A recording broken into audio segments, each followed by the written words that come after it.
Hi, I'm Dave Epstein, and welcome to this edition of Growing Wisdom, where today we're talking lawn care.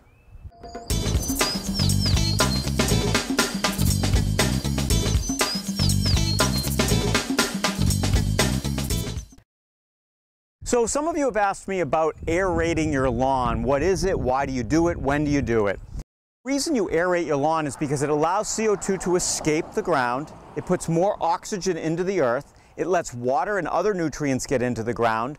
It also decompacts it, so you have dogs, you have you walking around the lawn, maybe you have your heavy lawnmower going over it, and over time the lawn gets compacted, and that makes the lawn less healthy. What we did earlier today is I had the lawn aerated. Now it's early spring, and if you go online and you start reading about when is the best time to aerate, most conventional wisdom says fall's one of the better times, but early spring is also a good time. The risk in early spring is that as you open up the lawn, you can put some of the seeds that are weed seeds can start germinating here. So you have to be careful. I have a very thick lawn. I also did not get a chance to do it in the fall, so I wanted to do it this spring. I didn't want to wait till next fall. What I'm doing after this is I'm going to overseed the lawn, and I'll talk about that in a second. So when you aerate the lawn, we had a machine come in. Here's a picture of it earlier today. So we had the machine come in, and it basically goes in. Let me show you.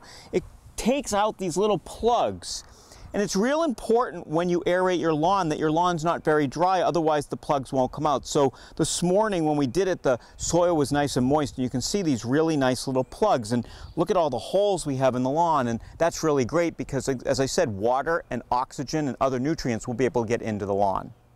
Now what we're going to do is we're going to overseed the lawn. So the lawn's not a new lawn, it's an old lawn. I'm going to take some of my seed that we put in the spreader, and we're going to put it at the overseeding rate, and it's going to allow the grass to get into those little holes, germinating, and hopefully that'll happen before we get any weeds to come in. If you put down a pre-emergent on your lawn, especially if you put down a synthetic chemical, and then you use some of your grass seed, the grass seed will not germinate, so those pre-emergents are stopping grass seed from germinating. I don't like to use chemicals on the lawn. If you read about some of these chemicals, the herbicides that stop weeds from germinating, they're really harmful. And I have a couple of dogs, as any of you who watch the videos regularly know, and I really don't want to be putting chemicals down. So it's really about keeping my lawn thick, keeping it healthy, and then getting this nice seed down into the lawn so that the lawn can continue to be thick. Now, if you're going down the route where you want to use synthetic chemicals, and again, I don't want to ever get too preachy about it, but I encourage you to be organic and not to use chemicals. But if you do, at least follow the directions carefully and know which products you're supposed to use when you put down new seed. It's real important that you do that correctly, otherwise your seed is not going to germinate. So when you're overseeding the lawn, you can see the seed coming out here out of the spreader. You want to be real careful about getting too close to the beds. If I were to get real close to this bed and the seed goes flying in there, I'm going to have a lot of grass plants coming up in the beds, and inevitably then I'll have to pull it out.